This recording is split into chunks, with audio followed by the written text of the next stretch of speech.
Hi everyone, this is a cooking tutorial on poached pears with Riesling.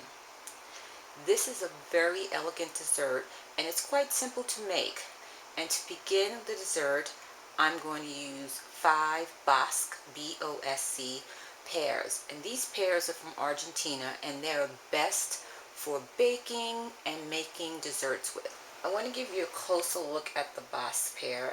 And as you can see, the pear is brown and not a green color, typically like most of the pears that you would find in your local supermarket. I picked these pears up at Whole Foods and I'm using 5, even though people would typically make 6 or 8 or the number for how many guests you're having for dessert. I'm making 5 because that's the number that fits into the pot that I'm going to use. And when you prepare your dessert, it might be a good idea before you start preparing the pears that you see how many pears you can actually fit into your pot. I'm also going to be using the white Riesling that I picked up at the Montclair's Farmers Market. This is where the Riesling and the pears come from. Basically, it's pears made in a white wine dressing. So this is the white Riesling that I'm going to use, and it's from Venti Vines, which is a New Jersey-based vineyard. The next item that I'm going to use is a vanilla bean, and here in this container I have McCormick's Madagascar vanilla beans. They come 2 in a pack, but we're only going to use 1. And to give you an idea of what the actual vanilla bean looks like, this is what it looks like. It kind of resembles a piece of black licorice, but once you slice it down the middle, you'll be able to see the actual pieces of the vanilla inside. So we're only going to use 1 for this recipe, and the other one I'm going to save for another dish. Also, just so you don't get sticker shock, you'll notice when you go to purchase the vanilla beans that either solo or 2 in a pack, and I've only basically seen them packaged that way. They could be pretty pricey. They can run you from anywhere from $10 to $15, $16 depending on where you pick it up. I'll also be using 1/4 of a cup of the light brown sugar when I make the Riesling. And this brand is Whole Foods' brand of 365 organic light brown sugar. And you're also going to need a couple of other things. One of the things that I'm going to use is a melon scooper because I have to scoop the core and the seeds out of the bottom of the pear.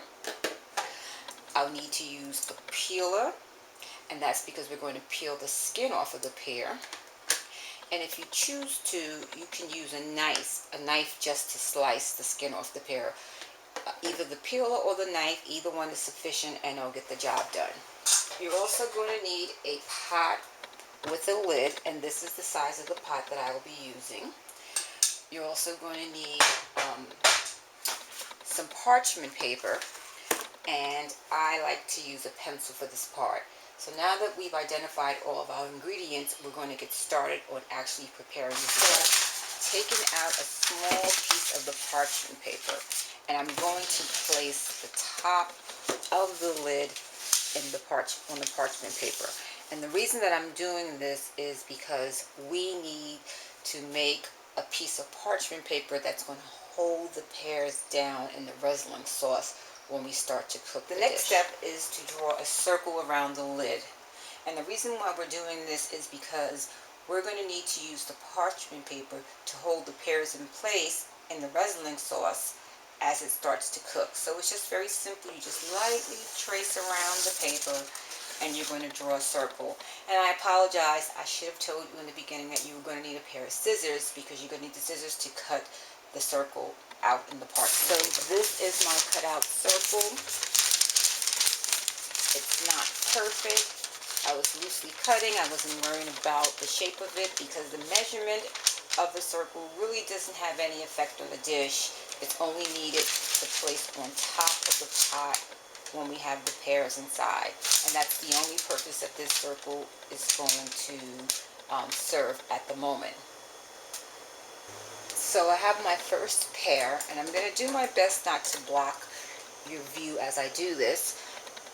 This is where the core and the seed is, and we need to remove this from the poached pear. And the reason why we have to remove this before we poach the pear is because we need the flavoring of the wine and the brown sugar and the vanilla to get up inside the pear. So now we're going to take this melon scooper, and I'm going to see if I can just gently scoop it out. And there you have it. It's completely scooped out. Now we're going to do another one. We're going to go to the bottom here, and I'm just going to score around where the seed is, just to make it easier for the melon scooper to scoop the seed and the core out. Now you don't want to overdo it and take too much out, because you don't want to destroy the shape of the pear. So I'm going to do another one for you. This is the bottom of the pear. We're going to score.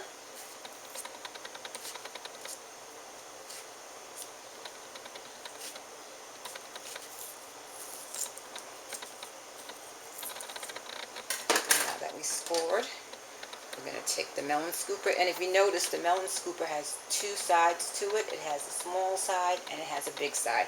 I'm using the small side because these pears are not really that big on the bottom. And I'm just giving it a twirl, and it's scooped out. And this is what the core looks like once you scoop out the bottom. Just a little tiny piece, nothing more. And the next step is to actually peel the pear. And I'm using the peeler, and you can see the box pear has a little bit of a firmer exterior, so it's not as simple as a typical pear that you would have in the supermarket. So you can either use the peeler, or you can use a knife to do so.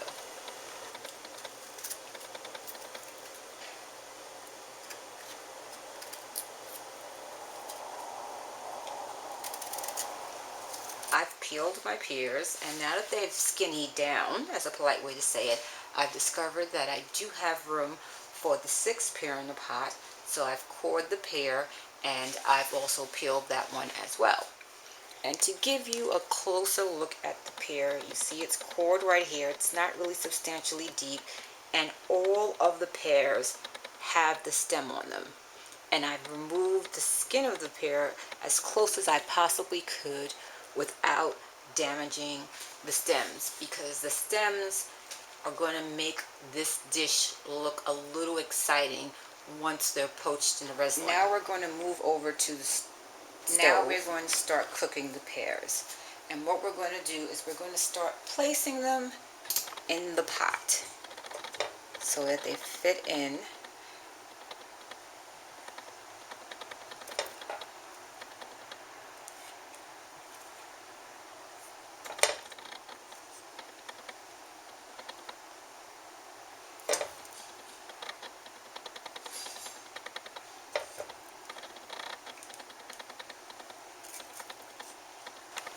Now that we have all 6 of the pears in the pot, we're going to add the wine, the brown sugar, the vanilla bean, and if needed, we'll add a little extra water to the wine and mixture so that all of the pears are covered. Now I'm going to begin the process of uncorking my wine, and I happen to love this particular corkscrew because it makes it so simple to use. What you do is hold it in place and turn it down, and the sides will go up once it's ready for you to unscrew the wine.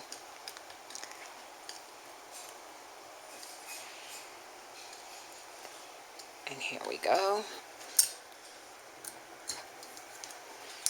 And all I have to do is just simply pop it up, which is not going easily for me right now, but let's do it again. It's a little bit more. And there we go. The wine is ready to be added to the pan. Here we are at the pan, and we're only going to use half a bottle of wine. So we're pouring the wine into the pan, as you can see. And we're almost at the halfway mark. Now there's some extra wine, and of course we shouldn't let it go to waste. So we'll enjoy a little bit of wine while we finish off this recipe. Our next step is to score the vanilla bean. And here on the inside, you can see the seeds are here. And I'm just going to scrape a little out so that you can see what they look like. These are the vanilla seeds that are in the vanilla bean.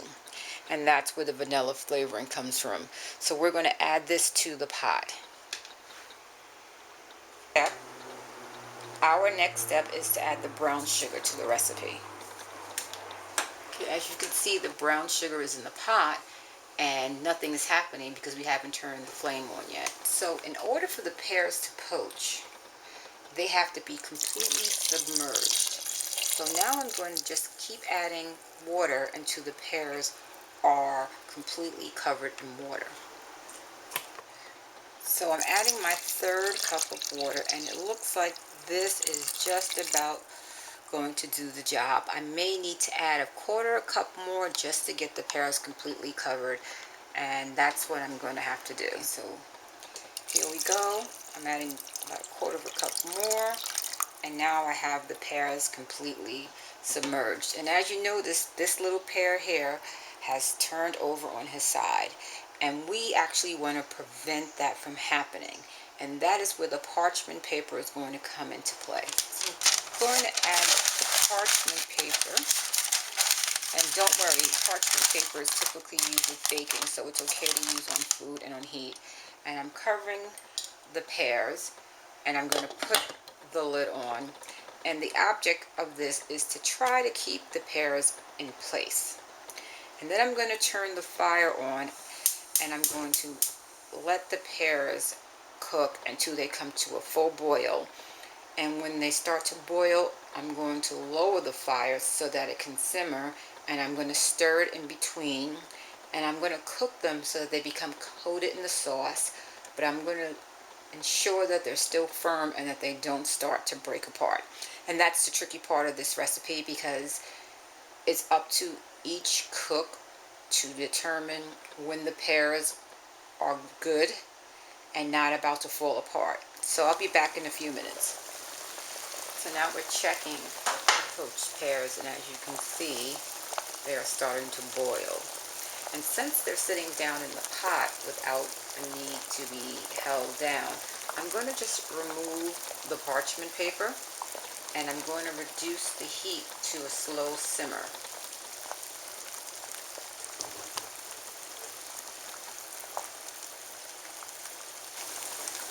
I'm going to give them a slight stir just to make sure that they're all coated in the sauce. And before I put the lid back on the pot, I want to give you a look at how the stems and the pears have changed color. The poached pears are now kind of like an opaquish, tannish color, and they're not the bright color that they were before they started cooking. It's probably a little difficult to see, but it'll be more noticeable once the dish is cooked. And I'm going to cover and reduce the heat. So now the fire is off, and it's been about 15 minutes total. I'm just going to let the pears sit in the sauce for a few minutes, just until they cool down a little bit so that I can handle them. Because just to recap where we are, we cooked the pears in the sauce, the Riesling sauce, for 15 minutes, and then we let it simmer at a lower flame for about 5 to 10 minutes. And it's a total of about 20 minutes that they've been sitting, and they're still quite hot. So I'm going to let them sit in the sauce for a little bit longer without a flame so they cool down. And the reason why I'm going to do this is because I have to put the pears in a bowl, cover it with the sauce in the refrigerator so they can chill. And in order to put them in the refrigerator, I need them to cool down a bit. So I'm going to let them sit for about 10 to 15 minutes, and then I'm going to come back and see what they look like. But this is just to give you a closer look at what we're doing. And now what I'm going to do is I'm just going to put sauce over the pears until they're all covered. And then I'm going to put them in the refrigerator to chill. And one of the things that you want to remember about this is that there's no hard fast rule about how to do certain things. A lot of recipes aren't new, just different cooks put their own spin on it. So you have to do what's comfortable for you, or you have to go with what you like. And I really want to make sure that all of the pears absorb the flavor of the sauce, so I thought it would be better to keep them in one bowl as opposed to discovering when I had them in two bowls that I was going to run out of the sauce. So I'm going to finish scooping out the sauce, and then I'm going to turn the camera back on. So the poached pears have been sitting in the sauce for a few minutes, and as you can see, some of the steam has begun to stop rising, which means that the sauce is cooling down and it's almost at a point where I can put it in the refrigerator. As you notice, my pears are immersed in the sauce, so that means that they're not floating up to the top and popping out of the sauce, which is a good thing for me, because if it didn't happen that way, what I would have to do is put a piece of parchment paper on it and then cover the bowl with foil to keep the pears from rising up and out of the sauce, because it's still in a way cooking and absorbing the flavor. And in the pot, I left the actual vanilla bean because it's no longer needed. I had originally heated it up in the pot when I was making the Riesling sauce, and now I don't need it because the Riesling wine and the brown sugar should have absorbed the vanilla into it, so the beans are no good and I can just throw these away.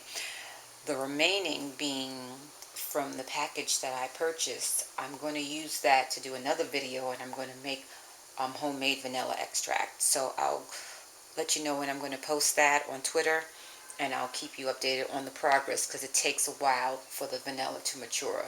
When I say a while, it takes at least 3 to 6 months to make vanilla extract from the vanilla bean, if you want it to be strong and have a potent flavor. Now I'm going to place my foil on top of the bowl, sealing it, and into the refrigerator. This is going to go for a couple of hours. And once it's done, I'll take it out and I'll show you the results when it's plated. I've just removed my poached pears from the refrigerator, and this is what they look like in the sauce. So now we're going to plate them for presentation and for dessert. I'm using a ladle and a spoon to remove them because I don't want to damage or bruise them. And as you recall, I kept the stems on them so that they would stand up and be quite pretty.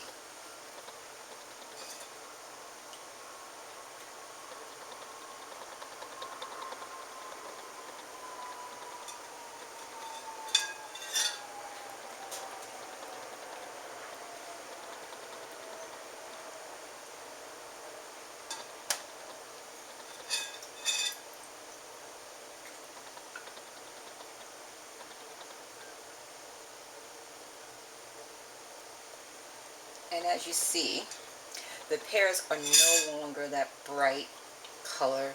They sort of have a tinted appeal to them. And I want to give you a look at the core of the pear that we hollowed out that allowed the flavor to seep into the centers of the pears as well. And for presentation, you can play around with them, maneuver them, um, put them in the position, the best pears that you want forward. And then I'm just going to pour a little bit of the glaze in the bowl. And this can be poured over the pears when you plate them individually, because it has a lot of the Riesling flavor. And this is the finished product, poached pears with Riesling. I let the pears chill for about 2.5 to 3 hours, but you don't have to let your pears chill that long. If you don't want a really cold taste to the pears when you bite into them, you can let them cool just until the Riesling, the sauce thaws out a little bit. You can let your pears chill until they're at the right temperature for you to eat. My pears are going to be cold when you bite into them, but you may prefer your pears to have a little chill to it. And if that's the case, you can just scoop out the sauce and then chill the sauce and then add it back in. So I hope you try this dish, and I hope your family enjoys the dessert. Thanks for watching my video.